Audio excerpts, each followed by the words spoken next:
Pemirsa, tantangan masyarakat yang tinggal di perkotaan adalah hidup di ruang sempit.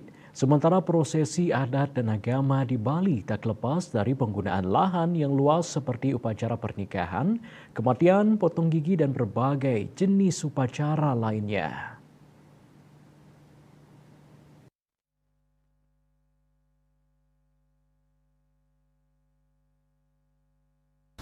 Memahami permasalahan masyarakat tersebut, Desa Adat Sumerto berencana akan membangun ruang khusus untuk upacara Atiwatiwo bagi masyarakat setempat. Desa Adat Sumerto, Made Aryawan Payusa belum lama ini menuturkan salah satu program yang akan diwujudkan dalam waktu 1 hingga 2 tahun ke depan adalah membangun tempat untuk pelaksanaan upacara Atiwatiwo. Tujuannya untuk membantu masyarakat yang mengalami keterbatasan ruang, rumah, tempat tinggal yang tidak luas untuk pelaksanaan upacara, terutama yang paling ingin difasilitasi adalah kegiatan yadnya Atiwatiwo.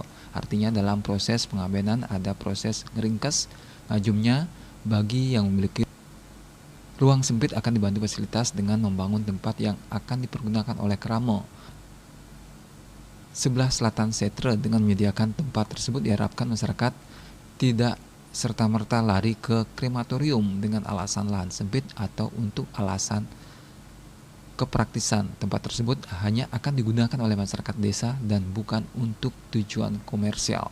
Akan tetapi pembangunan fasilitas ini tidak dikondisikan untuk masyarakat di luar desa adat. Jadi dibuat untuk krama desa, memanfaatkan dan dipergunakan masyarakat dengan ruang sempit karena banyak warga di perkotaan memiliki keterbatasan lahan. Citamaya, Bali Pos.